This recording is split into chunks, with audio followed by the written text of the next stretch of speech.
Un bébé mort a été découvert dans la salle de bain. Oh mon Dieu. J'ai commencé à paniquer. Maxi, je t'ai parlé de ça. Je t'ai seulement demandé la vérité, chérie. Je n'ai jamais vu quelque chose comme ça. Je prie Dieu de ne jamais revoir ça. Une scène horrible dans les toilettes des urgences où une lycéenne est accusée d'avoir accouché d'un bébé à terme puis d'avoir tenté de le cacher. Nous suivons l'affaire d'Alexis Treviso depuis des années. Maintenant, sa défense essaie d'écarter certaines des preuves les plus cruciales de l'affaire. Leurs propos à la Cour suprême du Nouveau-Mexique cette semaine. Nous suivons l'affaire avec Law and Crime. Je suis Chris Stewart.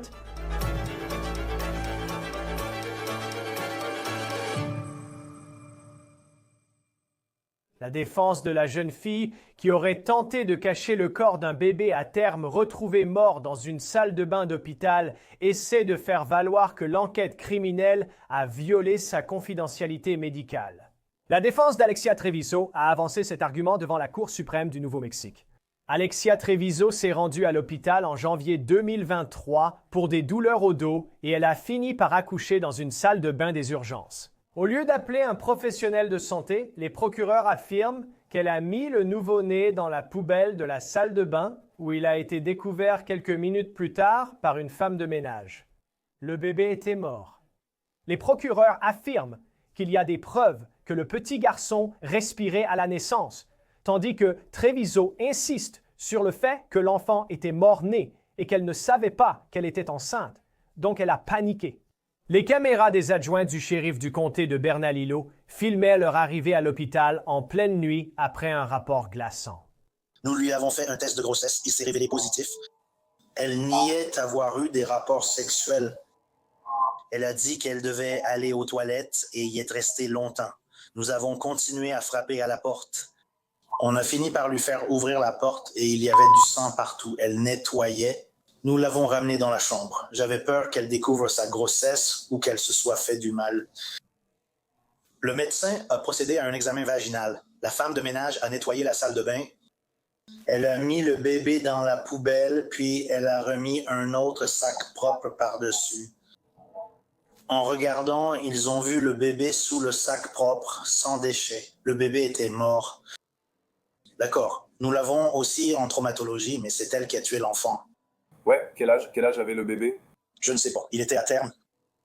Elle vient juste de l'avoir. Elle l'a eu dans la salle de bain, c'est ce qui s'est passé. Je veux dire, quoi qu'elle ait fait, je ne sais pas si elle va mentir. Elle ne voulait pas nous dire qu'elle était enceinte. Treviso, âgé de 19 ans le 27 janvier 2023, a été inculpé de maltraitance intentionnelle d'enfants, falsification de preuves et meurtre au premier degré. Ensuite, la plainte pénale a abandonné l'accusation de maltraitance. Les entretiens des adjoints avec le personnel médical, cette nuit-là et les mois suivants, nous aident à comprendre ce qui s'est passé. Mais l'équipe de défense de Treviso ne veut pas que le jury au procès pour meurtre de Treviso voie ces éléments, y compris le moment où la vérité a éclaté dans la chambre d'hôpital de Treviso. Regardez ceci. Nous avons découvert un bébé mort dans la salle de bain. Oh mon Dieu. Ça me fait vraiment flipper. Maxi, je t'ai parlé de ça.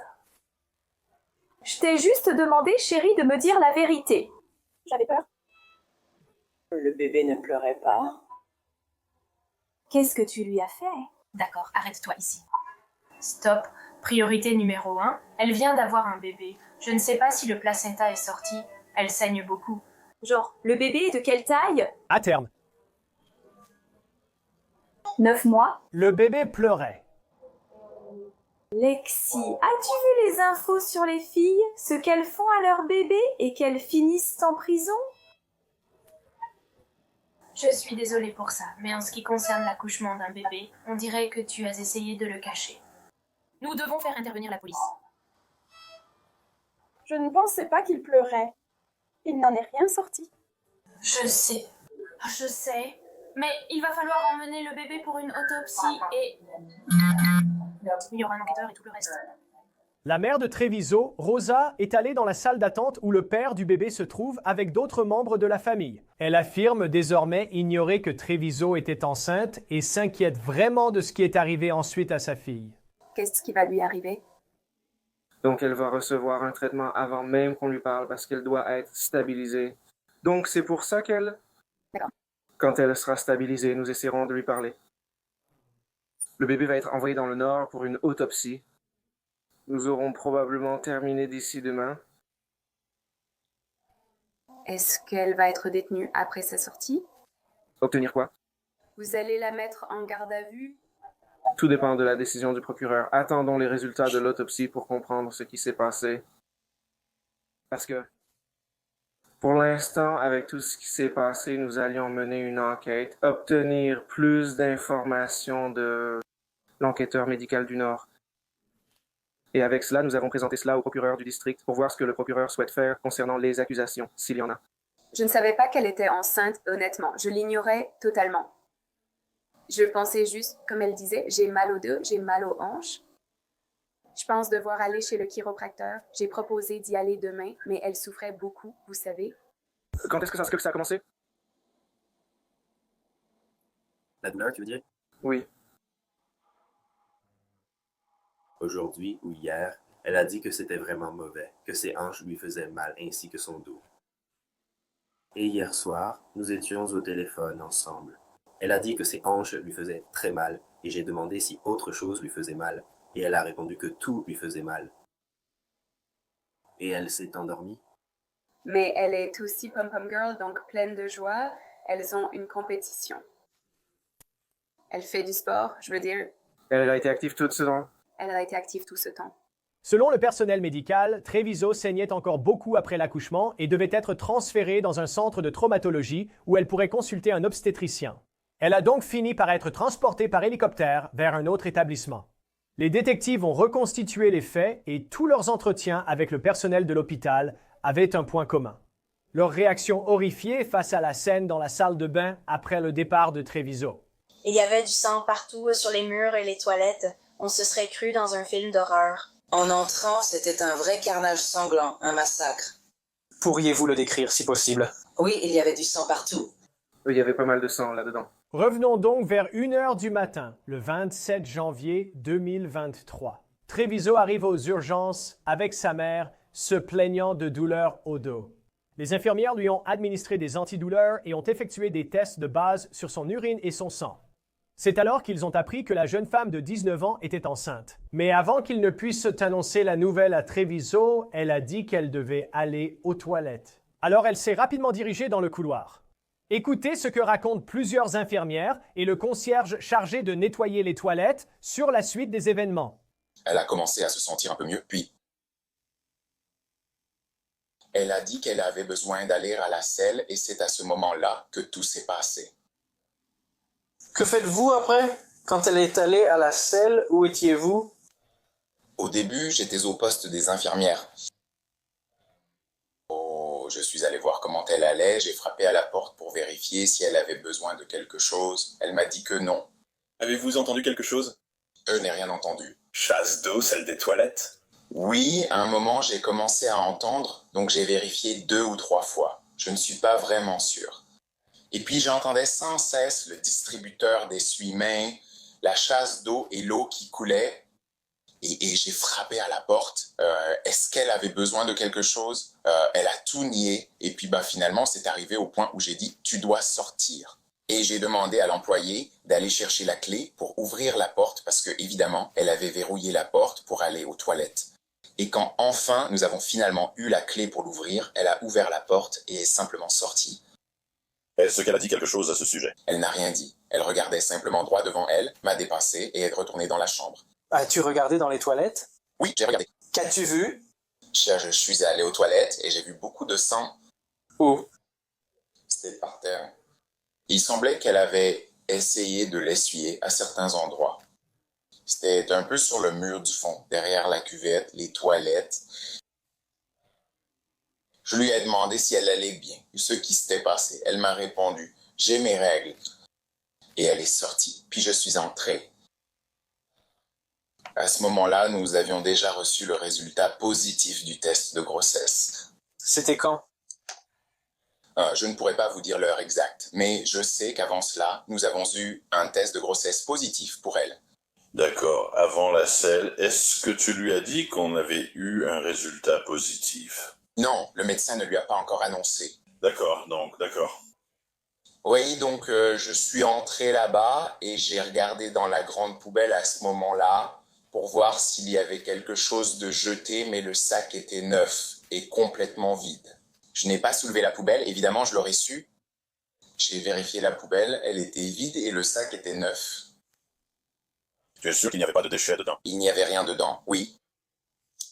Est-ce que tu sais s'ils mettent des sacs propres? Parce que je sais que certains endroits, ils mettent au fond de la poubelle et ensuite ils mettent le sac. Exactement. Monte la poubelle. Ainsi, lorsqu'ils la remplacent, ils mettent simplement un nouveau sac. Il y a donc souvent un rouleau ou des sacs de rechange au fond de la poubelle. Donc tu as dit qu'il y avait du sang par terre, et on dirait que certaines parties semblaient avoir été... On dirait que ça avait été essuyé. Eh bien, et tu as dit que sur le mur, est-ce qu'il y avait quelqu'un dans les toilettes? Je crois qu'ici, il y en avait un peu au fond des toilettes. Je ne me souviens pas s'il y en avait sur la lunette. Oui, car je l'ai vu courir vers la salle de bain devant moi. Je me souviens avoir dit aux filles, car elle avait une main sur son entrejambe et une autre sur ses fesses. Et elle courait vers la salle de bain. Et je me suis dit, eh bien, si tu dois y aller, tu dois y aller. Et parce qu'Erika était là, on discutait et elle a dit, mince, elle a dit, vraiment? Et c'est là qu'on a remarqué qu'elle était là-dedans depuis un bon moment. Je ne sais pas si le bébé était déjà en train de sortir et qu'elle a couru aux toilettes aussi vite qu'elle a pu ou quoi. Il y a encore eu des chasses d'eau et c'est là que Chris a dit « Je ne sais pas » car je lui ai demandé si elle faisait une fausse couche et jetait des choses dans les toilettes. Il a frappé à la porte et dit « Ouvre cette porte ». Et puis elle ne répondait pas. Et il a dit « Bon, si tu ne réponds pas », et c'est là qu'elle l'a entendu m'appeler. Il a demandé si j'avais la clé de secours de la salle de bain. J'ai confirmé, car on garde un trousseau près du bureau où je m'installe. Je suis allée chercher la clé, mais quand on allait ouvrir la porte, elle l'a ouverte. J'ai vu du sang partout, sur les murs et les toilettes, comme dans un film d'horreur. Tu dis qu'il y en avait aussi par terre? Oui. D'accord. Et puis, Madame, est-ce que ça couvrait le sol ou c'était comme des échantillons? On voyait qu'elle essayait de l'essuyer avec des serviettes en papier parce que c'était étalé. D'accord. J'ai remarqué qu'elle laissait des traces de pas ensanglantés en retournant dans la chambre où nous l'avions installée. Alors j'ai appelé le service de ménage, c'était Lila, et j'ai dit « Hé Lila, je suis désolée de te déranger. » J'ai dit « Je crois que cette patiente a fait une fausse couche dans nos toilettes et laissé un désordre. Peux-tu venir nettoyer? » Et elle a dit « D'accord. » Alors quand je suis entrée là-dedans, c'était un vrai carnage, c'est un massacre sanglant.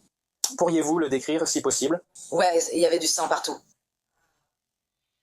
Il y avait du sang par terre, sur le mur. Tu te souviens de quel mur il s'agissait? Celui derrière les toilettes, puis celui sur le côté ici. Tu sais, il y a celui où les toilettes sont derrière ça. Ouais. Et puis sur le côté? Là où se trouve le bouton d'appel? Oui. D'accord. En fait, il y en avait partout, mais surtout par terre. Parce que même quand j'allais dans la salle de bain, il y avait du sang en sortant de la salle de bain, sur le sol. D'accord. Donc il y en avait partout. D'accord. Du sang sort de la salle de bain. D'accord. Je pense qu'il y avait quelqu'un dedans, j'ai entendu ses pas. Alors j'ai sorti la poubelle. Et puis, quand j'ai fait ça, j'ai vu qu'il y avait un bébé là-dedans. Et c'est là que j'ai paniqué et que j'ai appelé Laurie et Hortax, l'infirmière à l'accueil. Et parce qu'il y avait un bébé dans la poubelle. Quand je lui ai parlé cette nuit-là, elle a dit qu'elle avait d'abord nettoyé le sang, puis elle est allée... Oui, et d'habitude, quand il y a une ou deux choses dans la corbeille, je la prends et je la vide, mais je ne l'ai pas fait cette nuit-là. Je m'en veux vraiment pour ça, car j'ai l'impression que... Tu sais, si je l'avais juste sorti, je ne l'aurais pas vu. Eh bien, personne ne se prépare à ce genre de choses. Tu vois ce que je veux dire? La plupart des gens n'agissent pas comme ça, alors ne t'en veux pas pour ça. Ouais. Parce que ce n'est pas quelque chose de naturel à faire. C'est juste difficile parce que je suis une mère. Je suis une mère. Et je n'ai jamais... J'ai déjà été confrontée à la mort, mais jamais comme ça. Oui. Tu sais, c'était horrible. Je sais qu'il est venu me voir et m'a dit qu'il y avait des problèmes parce qu'il lui avait fait un test de grossesse et ils ont découvert qu'elle était enceinte et elle était catégorique. La mère, dans la chambre avec elle, l'affirmait que c'était lié à l'alimentation. As-tu vu ça?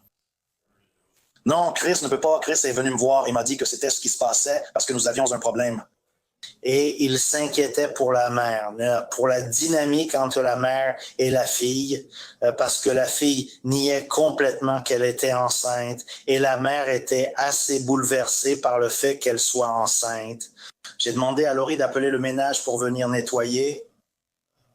Elle a alors appelé Lila, de garde pour le ménage. Puis j'étais juste assis là et la prochaine chose, Laurie arrive et dit « Ah, oh mon Dieu, tu ferais mieux de venir dans la salle de bain. » Je vais à la salle de bain. Elle dit qu'il y a quelque chose dans la poubelle. Je réponds qu'il y a un sac propre. Je demande ce qu'elle veut dire. Elle me dit de le prendre. Je le prends et sans le poids. Et j'ai su à ce moment-là qu'on avait un sérieux problème. J'ai immédiatement pris, j'ai juste attrapé la poubelle et je suis allé directement de l'autre côté du couloir. Il y a aussi du traumatisme. J'ai tiré, le sac était sorti, mais il y avait un autre sac poubelle au fond, mais il était tout enroulé. Donc, j'ai dû le déchirer. Et puis, bien sûr, j'ai vu le bébé à l'intérieur. J'ai sorti le bébé, posé sur le lit et vérifié les signes de vie. Il n'y avait absolument aucun signe de vie. Je suis sorti tout de suite après et suis allé dans la pièce où elle faisait sa prestation. Elle était en train de faire l'examen vaginal et je lui ai dit tout de suite, « Tu dois sortir maintenant. » Elle est sortie et nous sommes allés en traumatologie où elle a réévalué le bébé avec Chris et moi. Nous avons conclu qu'il n'y avait aucune raison de débuter une réanimation. Le bébé était complètement parti. Elle avait essentiellement peur. Elle craignait d'avoir des ennuis. Elle a effectivement eu un échange avec sa mère qui ressemblait à... Ils ont dit, oh, la mère était contrariée parce qu'elle avait eu des rapports sexuels et ne lui en avait pas parlé. Donc, elles allaient et venaient là-dessus. Et puis, elle le niait simplement, ce qui était un peu hors de propos. Ce n'était vraiment plus niable à ce moment-là. D'accord. La patiente niait alors tout rapport sexuel devant sa mère. Oui, elle essayait d'affirmer qu'elle était toujours vierge. Après qu'elle soit sortie de la salle de bain avec tout le sang et tout ça. Donc, j'ai fait l'examen pelvien et puis je crois que peu de temps après, la mère était dans la salle d'attente. Elle était simplement inquiète et me demandait ce qui allait arriver. Je lui ai répondu que je ne savais pas. C'est à ce moment-là qu'elle t'a dit que tu as découvert qu'elle avait peur d'avoir des ennuis. Est-ce qu'elle t'a dit quelque chose comme... Elle n'a rien dit sur ce qui s'était passé. Elle était simplement inquiète d'avoir des ennuis. C'est ce que je veux dire. Est-ce que c'était les questions qu'elle posait? Du genre, qu'est-ce qui va m'arriver? Oui, ce genre de choses. Est-ce qu'elle a déjà demandé des nouvelles du bébé? Pas une seule fois. Y a-t-il quelque chose que nous n'avons pas demandé et que vous pensez que nous devrions savoir? Je vais juste vous dire ceci. Je n'ai jamais vu une réaction comme celle de cette fille. Je ne sais même pas quoi en dire. Il n'y avait aucune émotion. Je ne sais pas quoi dire. Je n'ai jamais rien vu de pareil. J'ai vu des femmes qui sont mariées ou non, mais enceintes de 6 semaines, perdre leur bébé et être complètement bouleversées. Tu vois ce que je veux dire? Cette fille est allée dans cette salle de bain sans faire aucun bruit et le bébé est sorti d'elle. Et là, je ne sais même pas comment... Elle a fonctionné comme ça pour faire ce qu'elle a fait. Sans aucune émotion. Je n'ai jamais rien vu de tel. Treviso a été arrêté le 10 mai à son domicile après que le médecin légiste a publié un rapport concluant à un homicide du bébé. Placée en détention, elle a ensuite été libérée sous caution de 100 000 $ pour finir l'année scolaire et assister à la remise des diplômes. Tout semblait prêt pour que Treviso soit jugé, mais son équipe de défense a soutenu que ces déclarations faites depuis son lit d'hôpital, enregistrées par la caméra corporelle, ne devraient pas être entendues lors du procès car elles étaient protégées par le secret médical et, à ce moment-là, Treviso n'avait pas encore été informé de ses droits Miranda. Le bureau du procureur a fait appel devant la Cour suprême de l'État où 5 juges ont entendu jeudi les plaidoiries et interrogé les avocats des deux parties. L'État a exposé ses arguments, puis la défense, avant une réplique de l'État. La raison pour laquelle l'État estime qu'il n'y a pas d'interrogatoire ici, votre honneur, c'est que lorsque vous regardez la vidéo, pour que nous partions tous du même point de départ, la police ne lui pose absolument aucune question. La police demande à la mère si elle a un permis de conduire. Ils remettent cela, bien sûr, ils vont vérifier tout le monde pour avertissement. C'est comme arriver sur les lieux d'un accident de voiture. Comme je l'ai mentionné dans les mémoires, nous connaissons tous des affaires affirmant que demander un permis de conduire relève de la procédure. Ce n'est pas un interrogatoire. La question est donc, la police a-t-elle dit quelque chose qui, selon Inès, pourrait raisonnablement susciter... Et cela peut aussi être des actions. Et c'est là-dessus que je veux me concentrer sur les actions, parce que je comprends que la police n'a rien dit. Ils n'ont pas posé de questions. Mais ici, ce qui m'inquiète, c'est que si on se contente de regarder la vidéo, cela sort du contexte de ce que la police a appris avant d'entrer dans la pièce. Et là, il y a eu un signalement. Ils ont entendu l'infirmière, probablement des choses que l'infirmière n'aurait peut-être pas dû leur dire. Et ensuite, ils sont invités à entrer. Et donc, il y a des conséquences à cela qui sont différentes de si, par exemple, ils avaient juste passé la tête ou si le signalement avait été fait sans que le personnel médical ne le relie à cette jeune femme. Cela pourrait être différent s'ils allaient simplement de chambre en chambre en disant « Nous aimerions avoir le nom et les informations de tout le monde ».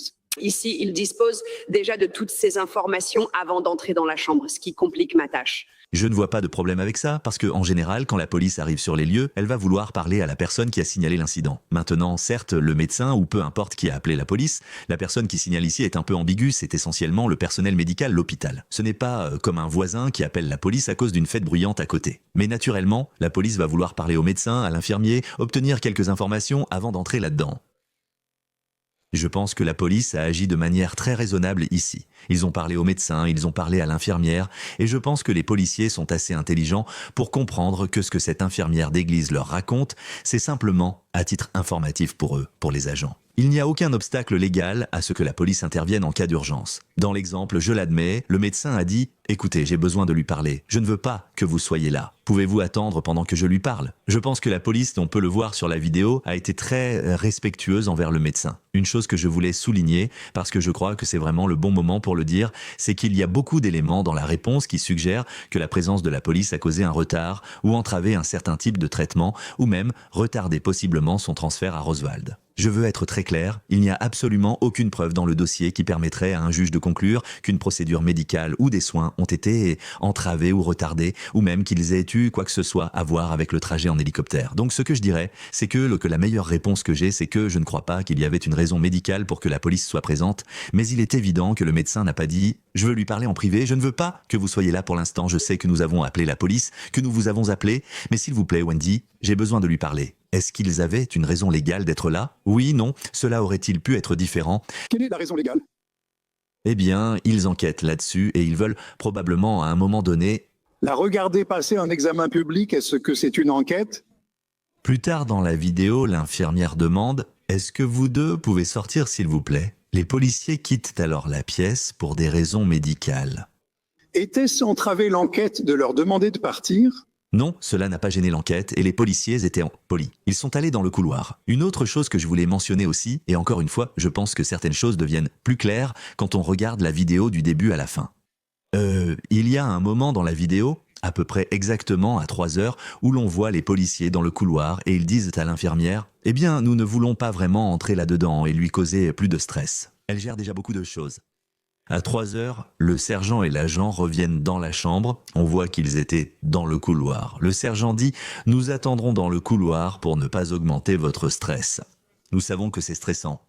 Le sergent précise « Votre mère ne peut pas entrer pour l'instant. Nous attendons le détective. Vous avez 19 ans. Nous resterons dans le couloir. Nous ne voulons pas augmenter votre stress. » À la page 9 de la réponse brève, il était dit que la police était dans leur chambre tout le temps pendant ces 2 heures, ce qui est faux.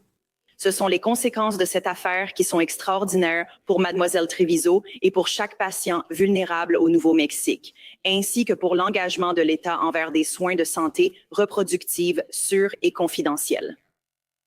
Et encore plus important, pour maintenir la frontière qui sépare les soins médicaux des enquêtes policières. Les médecins et le personnel médical endossent le rôle de soignant. La police endosse le rôle d'enquêteur. Si nous acceptons la position de l'État dans cette affaire, cette limite disparaît complètement. Et c'est au détriment des patients du Nouveau-Mexique. Au moment où ils sont le plus vulnérables, la police est présente aux urgences chaque jour. C'est une réalité que les médecins affrontent chaque jour.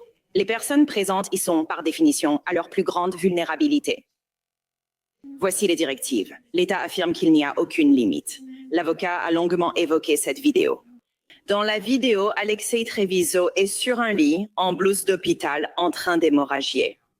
Ce sont les éléments circonstanciels évoqués plus tôt, dont vos honneurs ont parlé concernant la garde circonstancielle, c'est-à-dire l'absence de liberté de partir. Mais ce n'est pas cela qui constitue la garde au sens de Miranda. Je veux dire, cela fait partie de l'environnement coercitif qu'ils exploitent, dont ils profitent ici.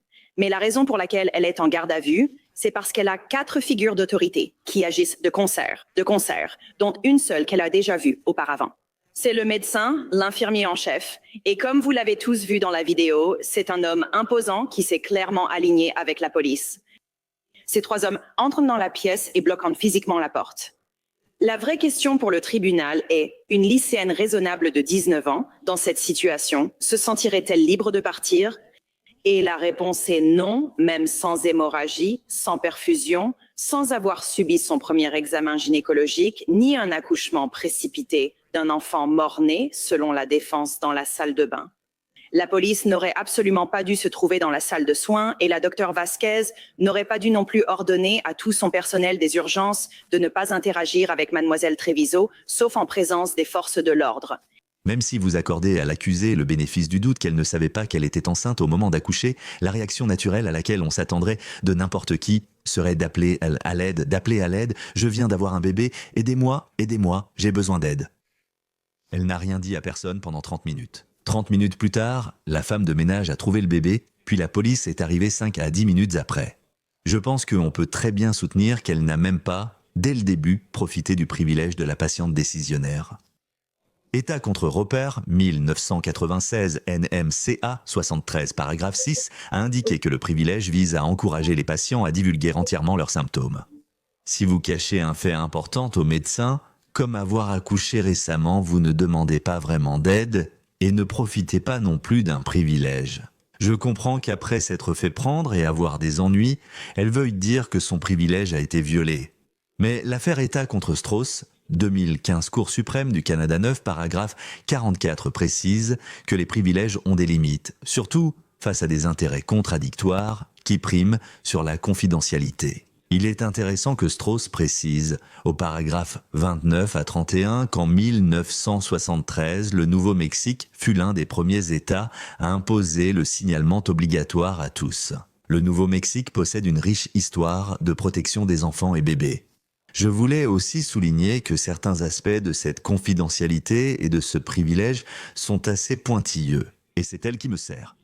Il y avait beaucoup d'insistance dans le mémoire en réponse sur la vie privée. Et ils n'ont pas respecté sa vie privée. Et pourtant, il y a quelque chose dans le mémoire en réponse où ils disent « Eh bien, l'hôpital l'a laissée aller aux toilettes sans surveillance. Eh bien, elle a 19 ans. » Il me semble incroyable qu'ils attendent du médecin ou de l'infirmière qu'ils aillent dans la salle de bain et restent à côté d'elle pour la surveiller. Donc, il doit bien y avoir une certaine considération. Vous avez 19 ans, vous êtes un adulte responsable. Je trouve qu'il a un peu manqué ici car la prévenue a sûrement des droits. Elle est jugée, mais il faut aussi prendre en compte les droits du bébé mec. Les juges vont maintenant examiner si les propres déclarations de Treviso peuvent être utilisées lors de son procès et ils disent qu'ils rendront leur décision à une date ultérieure. En attendant, Treviso poursuit l'hôpital pour la mort injustifiée de son bébé, affirmant que le personnel lui a donné des médicaments susceptibles d'affecter sa grossesse, malgré un test positif.